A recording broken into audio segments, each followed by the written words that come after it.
Good afternoon, everyone. Welcome to this presentation in partnership with AARP Vermont and Audubon Vermont. We're so excited for AARP to have us again for another presentation on birds this spring. Before we get started, I just want to let everybody know that we will be recording.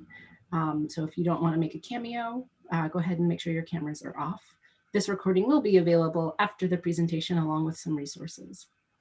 Laura, are there any announcements from AARP that you would like to share before we get started? Thanks, Debbie. Yeah, I'm Laura McDonough with AARP Vermont. Thank you so much for joining us today. AARP is dedicated to enhancing the quality of life for all as we age. And one of the ways we do that is through events like this. So be sure to check out our website at aarp.org/VT. So you can learn about all of Vermont's upcoming events and initiatives. And a huge, huge thank you to Audubon Vermont for leading this webinar today. They've been such wonderful partners for us for the past several years now, and we always enjoy working with them and learning from them. So now I will turn it over to our presenters, Debbie and Gwendolyn, and thank you again. Thank you, Laura, for having us once again. Before we dive into the presentation, a little bit about Audubon Vermont. So Audubon Vermont is a state office of the National Audubon Society. Something that you get on video. I'm gonna make sure everybody's muted. So Audubon Vermont is a state office of the National Audubon Society. We have an aligned mission with the National Audubon Society. So conservation and education programs are central to our mission to protecting birds and the places they need today and tomorrow.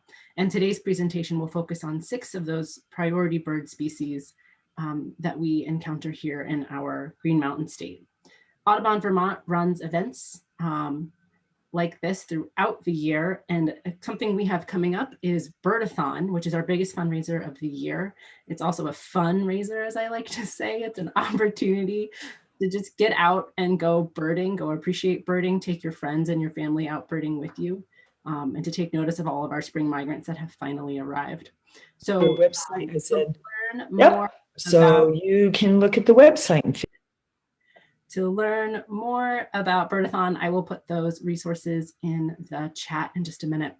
And as folks are continuing to come in, I'm just going to make sure that your camera is off. We are recording today, and I will also mute you if you don't mute yourself when you come on in. Feel free to use the chat, and we'll make sure that we make space to get those questions answered today for you. All right, without further ado, I am excited to present Katie Fackler and Gwendolyn Causer today, who will be our presenters. I will be on the behind the scenes monitoring the chat and getting their questions to them. But Katie is one of our engagement interns this year. The fun world of the pandemic has meant that Katie actually is in Ohio, where she is from. She recently graduated from the Ohio State University, and sort of because of this virtual world, we had the opportunity to work with Katie, which we might not have had that opportunity without the pandemic. So we're so excited to have Katie with us to present today, as well as Gwendolyn Causer, who is a longtime teacher naturalist with Audubon Vermont. Gwen has got introduced to Audubon actually through preschool programs when her daughter was a tiny wee one, who is not so tiny anymore, and has continued and shares her passion and her love for plants and birds with hundreds and hundreds of people over the years. So I'm happy to have Gwen and Katie together to have this opportunity for you all. So Gwen and Katie, I'm going to let you take it away. All right. Hi, everybody. Happy to be here. I'm going to share my screen.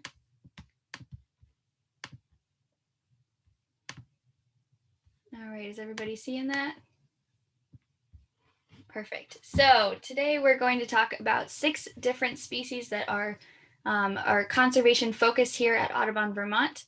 We've got the bobolink here, the peregrine falcon, the common tern, the golden-winged warbler, the chimney swift, and last but not least, the bald eagle. And these all have unique conservation stories and recoveries. And we're going to talk a little bit about each one today. So eagles and falcons are probably the best known recovery species. We've got the bald eagle and the peregrine falcon, and they both, their decline was both led by the DDT pesticide that was so prevalent in the mid-1900s. That washed off the fields of farmland and ultimately resulted in wetland species and aquatic invertebrates getting involved with that pesticide. These birds then consumed those invertebrates, and then we had some issues with hormones and reproductive issues for the eagles. The eggs were too thin, and we had a lot of nest failures. So that was the primary decline. That led to both of them being listed as endangered species in the 1970s. And as a result, we lost breeding populations of both of these in the state. So they both had to be reintroduced. So some additional causes of decline, habitat loss has been a big one for eagles. So this is actually not in the US, as in Canada, but you can see they're taking out this bald eagle nest. This was an active nest, and the Ministry of Natural Resources actually allowed this to take place for an access road for a wind turbine project. And this was back in 2013. Fortunately, in the US, we have both the Endangered Species Act and the environmental impact assessments that take a look at these projects and make sure that the wildlife that will be affected won't be impacted in a detrimental way. So this would likely not happen in the US, but it does happen, and it is a cause of decline for these animals. Here we have a bald eagle that's been shot. This guy did recover, so he's okay now. But shooting and poaching eagles is unfortunately a common occurrence here in the United States. One bald eagle feather will actually go for $500. It is illegal to possess any part of a bald eagle, regardless of how it died, except for Native American tribes. They are legally allowed to possess these parts for ceremonial use and traditional use, and they actually are able to put in orders through the National Eagle and Wildlife Property Repository. I believe that's in Colorado. And then on the bright side, the eagles that do recover, if they can't be re-released into the wild, they can become our conservation ambassadors right here. So you can see all these little kiddos learning about Challenger, the bald eagle here. So for peregrines are our fastest bird, and they are often, the eggs are taken from their nests illegally. They are a protected bird and sold to wealthy Middle East falconers for the falcon trade. And it's really unfortunate, but it happens quite a bit. These eggs here on the left, you can see them wrapped up in a sock. They were taped around a man's torso. This was Jeffrey Landrum, and he has actually been arrested around the world 5 times for taking protected bird eggs. Fortunately, 13 of the 14 eggs here were able to be recovered, incubated, and released into the wild. So sometimes this is actually a man not taking the eggs, but putting the eggs back in a nest. And then last but not least, we've got our chemical causes. So we talked about DDT. It was very widely used. You can see here, it's just being sprayed amongst people. And that, like I said, led to those reproductive failures. But a really big other problem that we've got right now is lead poisoning. Lead poisoning impacts a lot of birds, not just our raptors. But what happens is these bullets explode on impact, and all of the shards get into the prey. And if those animals are not taken after they've been hunted, they will be eaten by our raptors and other birds, and they suffer lead poisoning, which leads to seizures and confusion and ultimately death. So you can see a copper bullet here on the right, and this is what we're trying to make the switch to here. Over here is actually a woman collecting invasive water thyme. This is an invasive aquatic plant, and we actually have a cyanobacteria that grows on this plant and emits a neurotoxin. So the aquatic animals that are eaten by our raptors eat this plant, and then it transfers to our raptors, and they suffer serious neurodegenerative condition. So with all of those horrible, awful terrible things that are happening to our raptors, we do have recovery plans.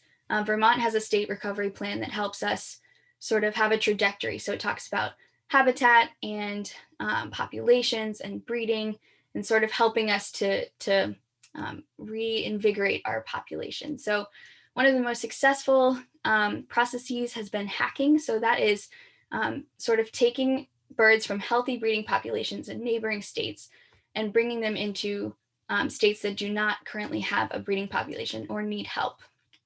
And then they are released at these little hack sites here. So they look a lot like cages, but they're really not keeping the birds in, they're really protecting the birds. These are flightless when they are hanging out in these hack sites.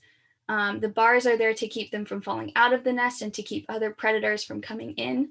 And we have biologists that go up and feed the birds and take care of the birds for about 12 weeks. After 12 weeks, they are ready to fly. So the bars are removed at night so that we don't spook them. And then they are able to fly out and come back. And they continue to be fed until they stop coming back. We can expect them to nest within 100 miles of their hack site. And we expect about 50% of them to survive in that first year. And this is for both peregrine and eagles. Are there any questions about the decline, Debbie? No questions so far. Thanks, Katie. So we'll start with bald eagles. We'll get a little in depth. So the historic records for bald eagles are not great. We weren't paying very close attention to them until about the 1940s when they were listed on the Bald and Golden Eagle Protection Act, and then later listed on the endangered species list in 1967. They were then additionally listed on the Vermont State Endangered Species List in 1987. But regardless of all of these listings and protections, we had no breeding pairs left in Vermont by 2003. So if you've never seen a bald eagle nest, they're enormous. They are about 2 feet by 4 feet, and they often nest near water bodies. So coastal areas, rivers, lakes, that's where they get the fish that they often prey on. The problem with these nests way up high is that we have climbing predators that will work their way up these trees, like minks, bear, bobcat, raccoons, anything that wants those eggs or the babies, they will do what they can to get there. So we have tree protectors here that are installed to keep those species from getting up there and invading the nest. That's part of our recovery plan. So the recovery project has been largely successful with 29 young eagles released at a hack site in Dead Creek Wildlife Management Area in 2006. Since then, we now have 52 breeding pairs and 64 chicks. So they are ready to graduate from their endangered status. This is quite a process though. In December, the Endangered Species Committee of the Vermont Fish and Wildlife Service unanimously voted to remove bald eagles from the Vermont state list. It is now in the state legislature and is expected to be approved formally in the coming months.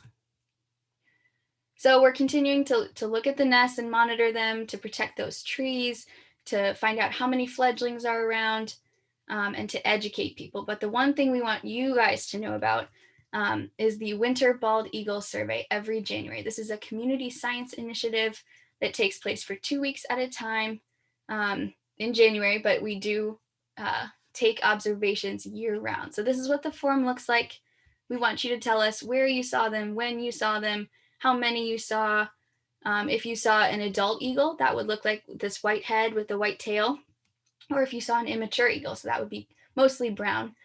And if you saw them flying in pairs, and if they were carrying anything of note, so sticks, nesting materials, food, anything like that. So whatever you see out there, we want to know about it. Any questions about bald eagles, Debbie? I am not seeing any, Katie. All right, I'll turn it over to Gwen for the peregrines. All right, thank you so much. So the Peregrine Falcon is another great success story in terms of priority bird recovery. The peregrine is the fastest animal in the world. It has the highest measured speed at 242 miles per hour. So it's a medium-sized hawk with long pointed wings and a very streamlined body. And it's just perfectly designed for hunting prey out of the air. And their diet actually consists almost entirely of other birds. And the name peregrine comes from Latin, and it's in reference to the birds' wandering flights over the sea, as well as their secretive nesting sites. And peregrine falcons can be found everywhere across the globe, except for Antarctica. So again, the history of the peregrine falcon population, it was one of the first species to be listed under the Federal Endangered Species Act. And it remained on that list from 1970 until 1999, when it was removed from the federal list. And in Vermont, we estimate that we had a population around 32 pairs historically, but then the last wild adult was observed in Vermont in 1970. So it also ended up on the Vermont endangered species list. And then it's been a recovery success story. And like the bald eagle, they were reintroduced to Vermont through hack sites. They were reintroduced at 3 hack sites in Vermont. One was in Marshfield, another was in White Rocks, and the other was in Mount Horrid. And then just across the river in New Hampshire, they were also released at Owl's Head and at Square Mountain. And this happened back in the 80s, between 82 and 87. And there were 90 birds that were released at these hack sites. So really getting a nice size population out there. And it was in 1984 that the first breeding pair returned to Vermont. And interestingly, also in that year, a female that was released by the Vermont Institute of Natural Science ended up nesting on a building up in Montreal. And in that same year, that was the first time that a breeding pair returned, and they returned to Mount Pisgah up in the Northeast Kingdom. And then in 1985, that pair at Mount Pisgah nested, and they raised 3 young in that nest. And then moving along in 1999, like I said, that they were removed from the federal endangered species list. And then the population of peregrines in Vermont recovered sufficiently by 2005 to be removed from Vermont's endangered species list. So at this point, the peregrines are considered a recovered species, but just like the bald eagles, their success is dependent on monitoring, protecting those nest sites, as well as public education. So we do have a very robust community science monitoring program where volunteers go out and watch those nest sites throughout the whole breeding season. And last year, we found 55 breeding pairs, which raised 77 fledglings. So it's a very, very healthy population. So a little bit about what those nest sites look like. So they nest on sheer cliffs. So it's a very well-protected place. It's hard for predators to get to those nesting sites. And you'll see on the right there, that's a view from a nest site up at Nichols Ledge in Woodbury, Vermont. And you can see here from this map that the peregrine falcons, they nest pretty much throughout the state. There are currently 55 nesting pairs as of 2020. And you can see that their nest is not, it's just a little scrape on the edge of a cliff. So it's not a big structure. They put some sticks in there, but it's definitely not like a big bald eagle nest. It's pretty subtle. And it doesn't need to be near bodies of water like the bald eagle. So any good sheer cliff face, they'll make use of those sites. So because they do use these steep sites, one of the things that helps the peregrine falcons to be successful at nesting is to make sure that they're not disturbed by humans during their nesting period. And so between March 15th and August 1st, Audubon Vermont works in collaboration with the Vermont Department of Fish and Wildlife to determine which cliffs need to be closed to humans. So those are often rock climbing areas as well as hiking places. And in 2021, there were 12 areas that were closed, which are all listed right here. And they remain closed until the nesting season is done and those fledglings have left the nest, which is typically around August 1st. But if if there's a nest failure, then those places will open sooner. So if you're interested in precisely which nests are closed, you can visit the Vermont Fish and Wildlife site to get that information. And then a really great partner in nest closures and protecting peregrines has been CRAG Vermont, and that's a rock climbing association, and they have been just spectacular in helping us with education as well as with monitoring of the populations to make sure that those peregrines will not be disturbed by rock climbers during the nesting season. So here's just a graph it's a really good visual for just how steady the increase in their population has been over the years. And this is, oh, it's so tiny here. I believe it's from 1984 until 2020 is the numbers we're looking at here. So the highest population of pairs actually occurred in 2003. You can see that spike right in the middle. And then the record year for the number of chicks in the nest was in 1999, which was 40 chicks. And so there's always a fluctuation in the fledglings. So that's that purple line that's going way up and down. And there's a lot of factors that go into that. You can imagine with such an exposed site, the weather in the springtime can really be a factor, because typically there's not much to protect them. So if there's late snow or ice or a really wet spring, can be really hard on the peregrines. But what we're looking at over time is to have a steady increase, even though those fluctuations are occurring, or to notice if there's any major repetitive declines in their population. And then the other thing you can see on this graph, there's two straight lines across the bottom here. And the lower threshold line indicates that that's the level to become delisted in Vermont. And so the numbers that they required were 16 pair average and 5.5 chicks per year over a 5-year period. And Vermont met that level in 2001. And then in order to become delisted, to be removed from the Vermont endangered species list, they were looking for a 24 pair average and 1.5 chicks per year over a 5-year period. And that population was met in 2003. And then if you really want to get involved, you're really committed to helping to keep peregrine falcons off of the endangered species list. We do accept volunteers to help us monitor. And we do this work in cooperation with a lot of great partners through the Vermont Department of Fish and Wildlife, as well as New Hampshire Fish and Wildlife. The U.S. Forest Service works with us, as I mentioned before, CRAG Vermont, the Vermont Institute of Natural Science, National Wildlife Federation, as well as private landowners and those volunteers. And so we rely on community volunteers going out throughout the breeding season to monitor at least 30 territories. And they also help us with public education to let the public know why it's important to not disturb these populations.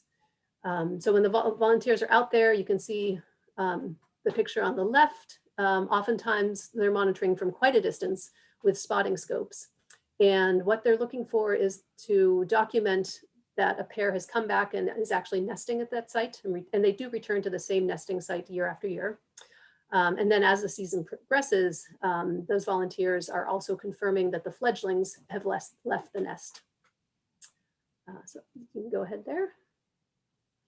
And I just wanted to talk briefly about some legal protections that we have in place for birds that we've referred to. So one of the most important ones is the Migratory Bird Treaty Act, which was passed in 1918. And that prohibits the possession, taking, and selling of all non-game native birds. And so just the technicalities around that, a take is defined as a kill, a capture, or hunting. And so this is a federal legislation, and it really relies upon those rules being enforced. And what we saw under the Trump administration, that they changed rules around that and drastically reduced the protections for birds. And so in response to that, Vermont went ahead and passed backstop legislation in October of 2020. And that was to make really clear that, that actions where the death or harm of a bird is a direct or foreseeable result, that those would also be not allowed in Vermont. And it was really that passing that legislation was really aimed at maintaining those protections at the federal level and to strengthen those protections for bird populations. And in good news, the Biden administration has moved to reinstate the protections at the federal level. But like I said, it's something that it really relies upon those rules being enforced. And so having those extra protections in place at the state level is really important. The other legal protections we have for both peregrines, or rather for bald eagles rather, is the Bald Eagle and Golden Eagle Protection Act, which was passed in 1940.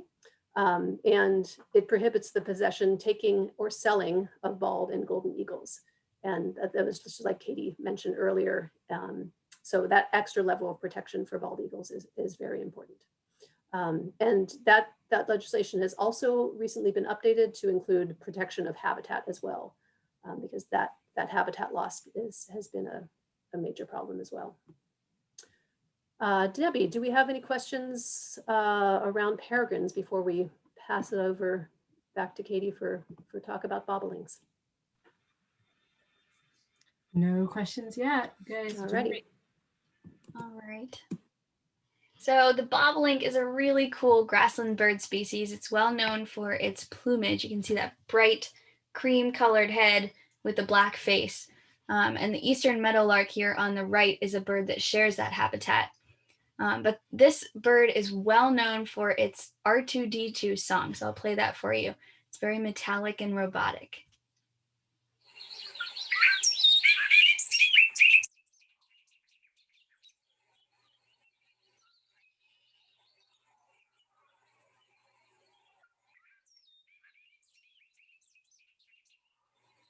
You can really hear that robotic sound coming out of that bird. It's so interesting. Oh, it's gonna play it again. So these birds have been in decline since the 1900s, and this is primarily due to agricultural practices. So we've actually lost 53% of our grassland bird population since 1970, and that includes the bobolink as well as that eastern meadowlark and other grassland birds. The primary issue here is that they like to nest on the ground in open grassland farmland areas.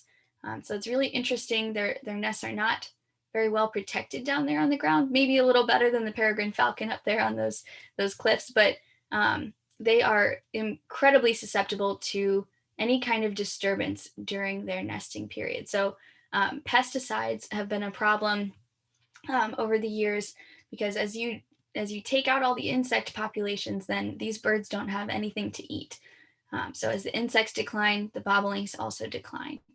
One thing that we want to pay particular attention to is haying practices. So in mid-June, when farmers are going out to take care of their fields and run their tractors, this is exactly when our young are hatching. So they can't yet fledge from the nest, and they're really kind of sitting ducks in this case. We have a lot of nest failures at that time. So in order to help offset this situation, the Bobbling Project arose. And so this relies heavily on public donations, and they take these donations and pay off farmers to delay their haying practices. And this is a bit of a sacrifice for these farmers, because delaying your haying practices can reduce your crop quality. So it's not an easy choice for them to make, but we try to incentivize them to make the right choice. And surveying fields to maintain this compliance has been another important part of this project. So you can see here it's been wildly successful. These light green bars are the number of acres that have been enrolled in Vermont, and the dark green line is the number of fledglings each year. So you can see the really strong relationship with us delaying those haying practices and the number of fledglings that can successfully leave the nest. So this project began in Rhode Island in 2007. It quickly reached Vermont in 2011. And over the years, we've been fundraising, monitoring, and working with farmers to enroll more and more land in this project to help keep our bobolink populations healthy. In 2021 alone, we raised $54,000 from individual donors and enrolled over 1,000 acres. And the majority of those are in Vermont. So I'm very proud of this project. Currently, we are continuing to survey those fields, make sure that compliance is continued, monitoring those populations and the fledglings, and continuing to collaborate with the Vermont Fish and Wildlife Service on this grassland bird conservation. So the best thing that you can do to help these little birds out is to donate to those funds to help pay off those farmers. Are there any questions about the bobolink, Debbie? I am not seeing any. But something I just want to say, I got to help monitor the bobolinks last year, and it really is an incredible partnership through multiple states in the New England region, and people, the landowners are just really excited that their fields can, also be part of conservation. So I just wanted to plug in that shout out to those landowners too. Yeah. All right. And then the golden wing warbler is another really interesting bird. So this bird is sort of picky, but we love it anyway. It requires early successional habitat. So it needs grasses, a few shrubs, and a few trees. It really thrives in those environments with open canopy, but it does like to be on the edge of a forest. So these habitat requirements are part of the reason why they are in decline. As we continue to develop areas for human use, we continue to sort of suppress these natural disturbances that would lead to these areas. So a flood or a fire that would wipe out the vegetation and allow grasses to come up and do that early successional process, we're not letting those happen. So the succession is late succession. It's at this point forested habitats more than anything else. So we do love the trees, but we also need to keep habitat around for these other birds that require these spaces. So as a result of the loss of habitat, they've declined 3.4% every year for the last 37 years. That leaves only 20 individuals in Vermont before 2013, and they earned this regal title of species of special concern in Vermont, but it is not as nice as it sounds. So their habitat looks a lot like this. So along these power lines, that's a big place where they get their habitat from. The mowing in those areas helps keep those disturbance processes going. We've got some shrubs and some tall grasses. These are actually from the southern Champlain Valley, which is the focal area for golden-winged warblers. And a lot of conservation work happens in this particular region. So to learn a little bit more about these fascinating little birds, in 2016, we attached little backpack geolocators at Audubon, Vermont on 19 golden-winged warblers and let them go on their way and come back. And we retrieved 9 of these geolocators the next year and learned that they winter in Colombia and Costa Rica. And they actually come down on the Eastern Flyway and come back up on the Mississippi Flyway. So they make this nice loop and come on back up. So these are really important things for us to know so that we can help conserve habitat and focus our efforts in the right places. This project is not only in Vermont, it's also in Wisconsin, New York, North Carolina, and Nicaragua.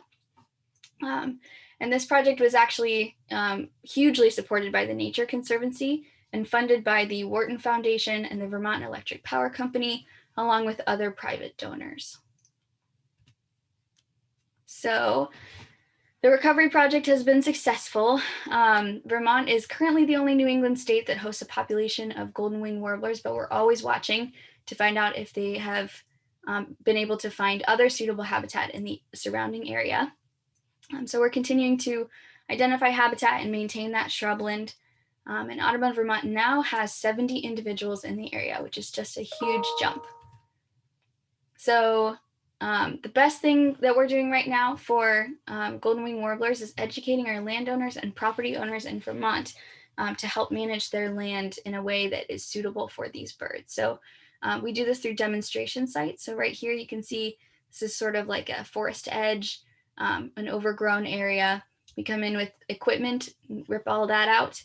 And then you can see afterwards we end up with this early successional habitat with the grasses and a few shrubs and some trees. So one thing you can do to help the golden-winged warbler is community science. So I think we've talked about eBird a little bit here and there. We'll talk about it more later. But eBird is a database for community scientists to go out and record what they've been seeing. So it's much like iNaturalist if you've ever used that.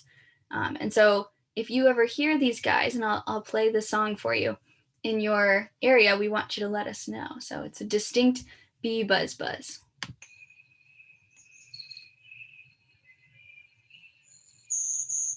So that was it, and we'll hear it one more time. So it's a really quiet bee and then buzz buzz. So if you ever hear those guys, please let us know. We want to know where they're hanging out, where they're spending their time. Any questions, Debbie? All right. All right, so moving on to our next priority bird species, it is the common tern. So very, very different habitat than the birds we've been looking at before. So there are 44 tern species worldwide. 14 of these tern species nest in the east. And then getting down to Vermont, we just have 3 species, which are the Caspian tern, the black tern, and the common tern. We also sometimes during migration season see Arctic terns or Foster's terns, but it is the common tern that is a priority bird species for us in Vermont. And to tell the common tern apart from other terns, it has a black cap on its head, and it's not very evident in this picture, but it also has a very deeply forked tail. So these are very graceful water birds. They're much more streamlined than a gull.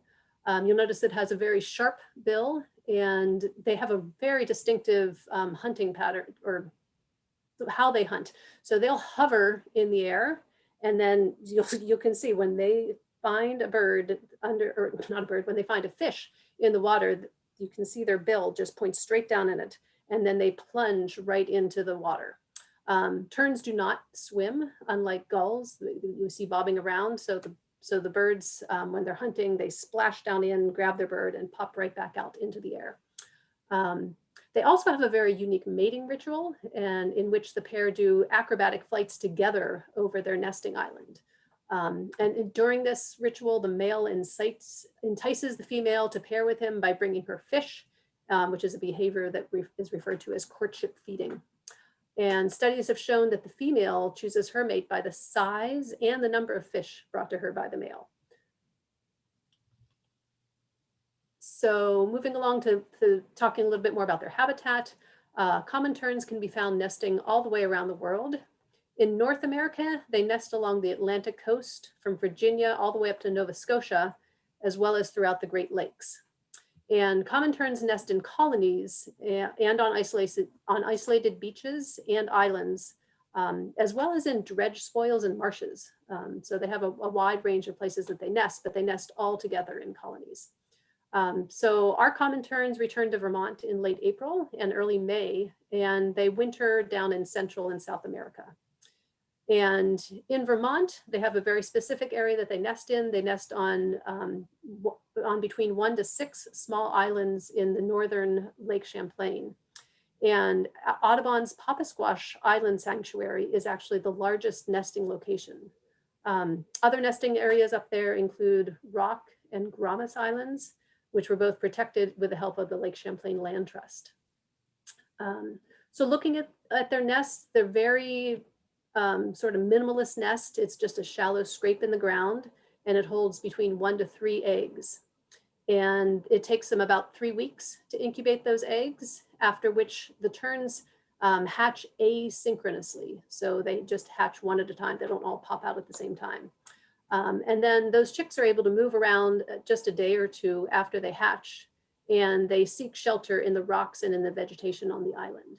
And then by the time they're 21 days old, they can fly about and start to learn to hunt.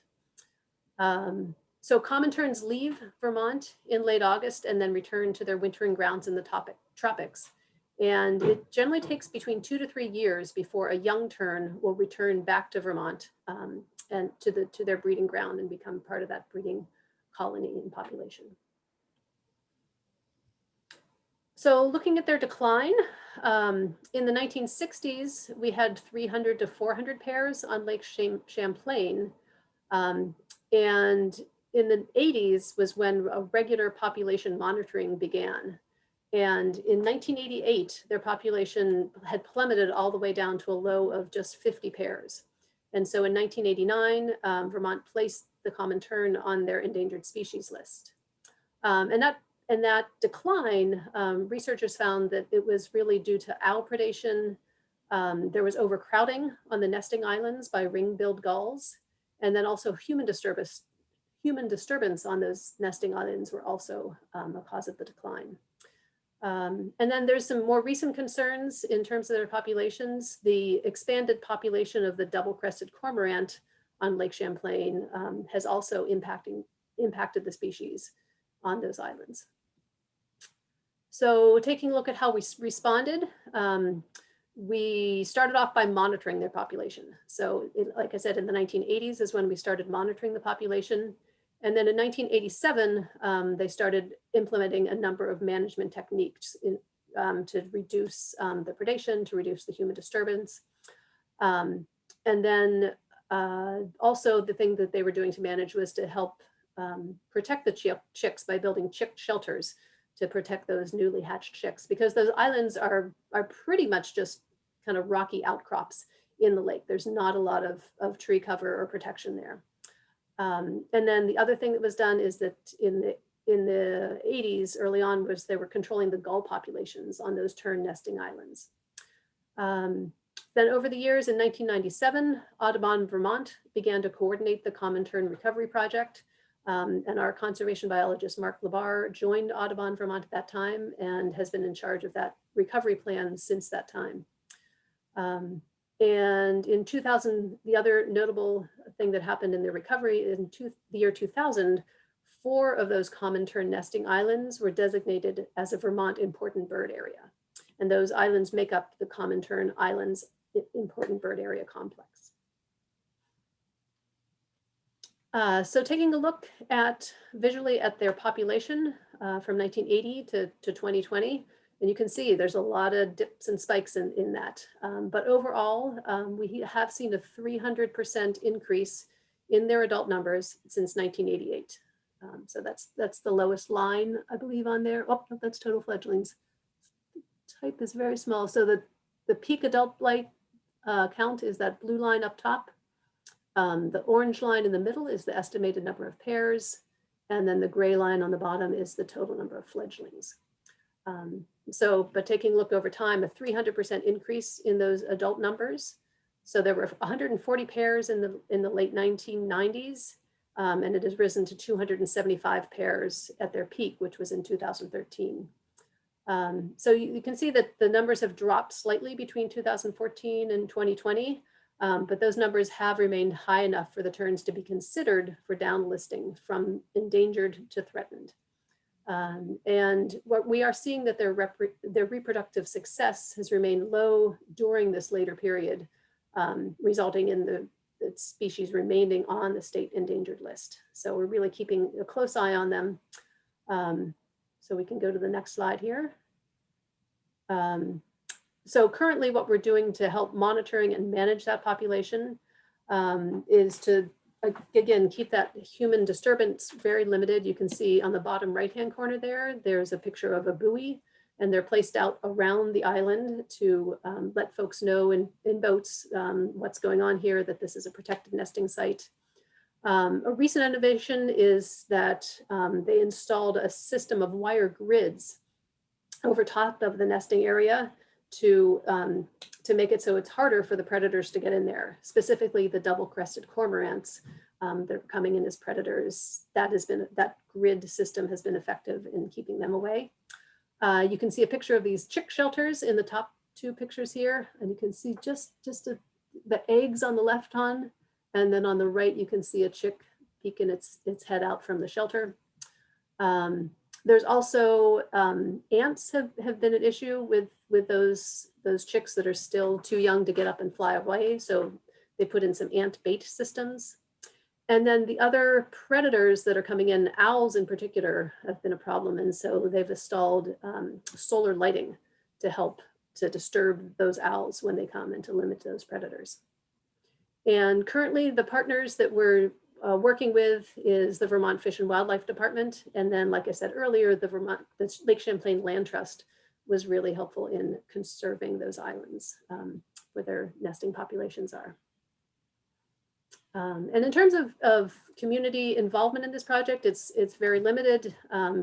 We're asking people to help spread the word about those populations and to respect those areas when they're boating.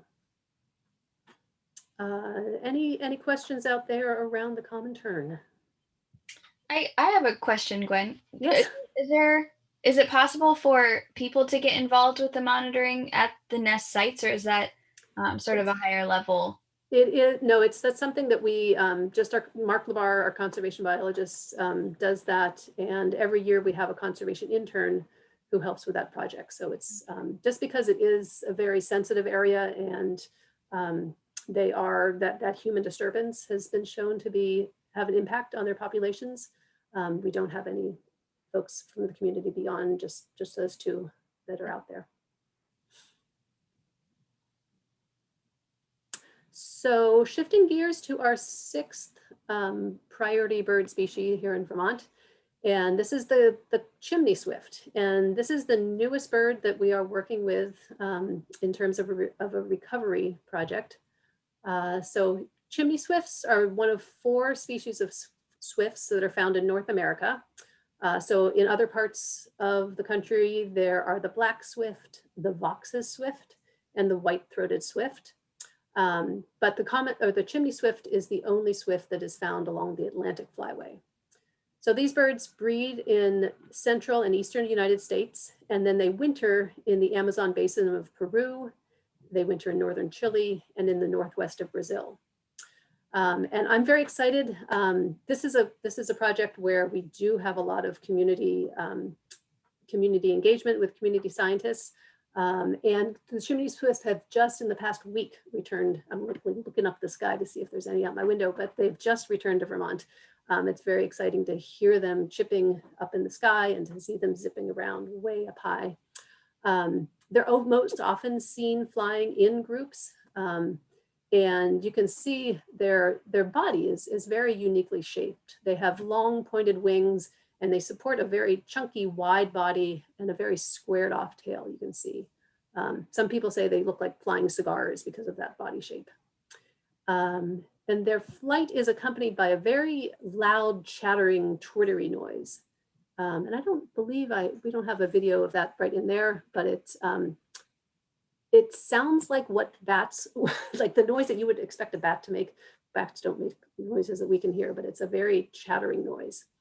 And both males and females are identical in their appearance. They're just this sooty gray color to black with a little silvery gray around their necks. But it's rare that you get to see them up close because they're hunting on the wing. They are Ariel Insectivores. So their diet consists of insects, and they catch them while they're flying. And it's mostly mosquitoes. They catch biting flies, termites. So they're very helpful in terms of taking care of some insect populations.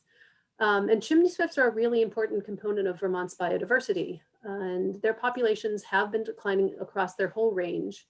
And the other interesting things about chimney swifts is that they can actually sleep while they're in flight. And those young swifts often do not stop flying for their entire first year of life, which is just kind of mind-boggling. It's like once they figure out how to fly, they're just doing it. So their habitat, chimney swifts historically used large hollow trees for their nests and their roosts. And then as older forests were cut down, as well as big snags were taken down, chimney swifts learned how to use chimneys and other structures for nesting and roosting. But then as many chimneys have been capped or chimneys have been removed, this has also reduced the number of sites that chimney swifts have available for nesting and for raising their young. And then the other impact on their population has been due to pesticides, because declining insect populations have impacted the population of the chimney swifts. So looking historically at their population in Vermont, between 1966 and 2015, we saw a 72% drop in chimney swift populations across the US. So Vermont has now declared the Chimney Swift a species of greatest conservation need. Chimney Swifts are protected under federal law by the Migratory Bird Treaty Act. That was the one I was talking about earlier, that has that backstop legislation in Vermont. So they're well protected legally. But in terms of their habitat, their nesting habitat, and then their food sources, that's quite a problem. So we have just been working with the state. This is our 3rd year working with Chimney Swifts to monitor and to manage their population. So one of the biggest thing we do is to get out there and educate the public about Chimney Swifts, what they need, what they look like. And we really, this work really relies heavily on community science. And so throughout the summer, as soon as they're back, just as of a week ago, we're asking folks to report to us when you see Chimney Swifts. And we're particularly interested in figuring out where those populations are nesting and where those birds are roosting. And just a brief word about that difference between nesting and roosting. Nesting is where, just like it sounds, the birds build their nest. They'll be in a pair in a chimney or in a hollow log, or you can see right here is actually a Chimney Swift tower, which was built specifically for Chimney Swifts to use to nest, to increase their habitat for nesting. Roosting sites are a little different. So at the end of summer, Chimney Swifts gather together in large numbers, and they all kind of get ready for migration is what's happening. And so they all roost together in chimneys. And there's some incredible videos of this, especially out in Portland, Oregon. They roost by the thousands, and it's just like a cloud of Chimney Swifts that's swirling and spiraling around, and then they zoom down into the chimney to spend the night. So we're doing this through our eBird is the way that we're asking folks to, I think I'm sort of getting ahead of myself. If you go one more slide, yes, so that's eBird.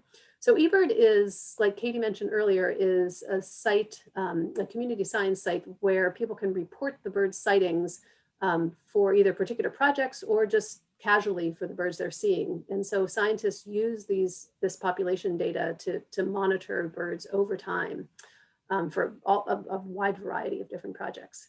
And so when you go into eBird, and if you go to our website, there's a Chimney Swift recovery page on our websites. It's just vt.audubon.org/swift. It'll tell you precisely how to use eBird if you're not familiar with that. And the most important step in this whole process to make sure that we get the data is that you need to share your sightings with the project, which is named CHSW_survey. And that makes sure that your data will get to us so that we can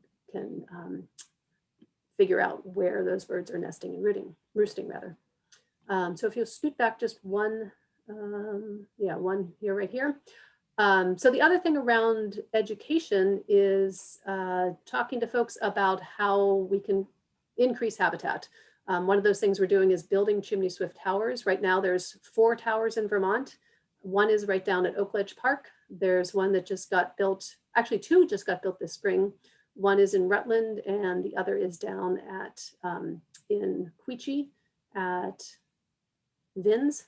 And then the North Ranch Nature Center 2 years ago built a Chimney Swift tower in Montpelier. So that's very exciting to see that habitat, that nesting habitat increasing. It's a great way to educate people about Chimney Swifts because you see a tower that's just like a chimney that's just out in a field, and it's very striking, and it like raises questions and people get more information. But the other thing you can do to help is if you have chimneys, or if you, if your business or your school or other community properties are out there, just to let them know about how to maintain chimneys in a way that supports Chimney Swift populations. So you want to keep those chimney tops open and the dampers closed between March and October when Chimney Swifts are here and actively nesting. When you're going to have your chimney cleaned, the timing is really important. You want to make sure you do that before early March while those swifts are still on their wintering grounds. And then metal chimneys, those can be a problem. Those should be permanently capped in order to prevent birds and other wildlife from becoming trapped in those chimneys. And so the other thing I wanted to mention that's unique to this project is that we have a Birding Buddies project, because we recognize that we're asking people to go out, and it's mostly in the evenings when it's most evident to see where chimney swifts are roosting, especially, as well as nesting. And so we recognize that safety in the outdoors while birding is not equal for all of us. And birders in the BIPOC community, LGBTQIA birders, and female identifying birders, as well as birders with disabilities, all face barriers to being safe and accessing opportunities to participate in this community science work. And so in order to address this, we've set up a birding buddy system. So if you go to our Chimney Swift page, you can sign up to either request a birding buddy or to be a birding buddy so that folks can go out together, and we can coordinate keeping people safe together out there and engaging in this community science. And just to make it clear, we will not share that list of contact information with folks who request a birding buddy. And so we're just coordinating getting folks together here. So when you request a birding buddy, you will receive that contact list, and then you're encouraged to reach out to folks who have volunteered to become birding buddies for the project. So that is our 6th bird species of concern here. So that wraps up our presentation for today. Are there any questions that folks have about how to get involved? We really, for all 6 of these, other than the common tern, we really do rely on community science and volunteers to have more eyes out there helping us know where the populations are, as well as to help to educate the rest of the public about what you can do to help take action to protect birds. I'm not seeing any questions in the chat, but I will make sure that I put some links in throughout the presentation about how folks can get involved, and I will make sure that that goes out with the recording as well as is posted with this recording. Wonderful. Thank you, Gwen and Katie, so much for the information. Oh, absolutely. Hey, Debbie, will these slides be available to the viewers? We could absolutely do that. They will be available at least in recording version. Okay. Yes, we'll post the webinar up on our website. All right. All right, well, if there aren't any other questions coming in, thank you again, Laura and AARP of Vermont for having us. It's a very beautiful day outside, so I hope folks are able to go outside and enjoy some birds and We'll find those chimney swifts. find those chimney swifts. Keep your eyes out, see if you can get some as they come back here. I'm looking for them already for you, Gwen. Yeah, I saw 9 the other day. It was very exciting. All right, thanks so much. Thanks, everyone. Thank you.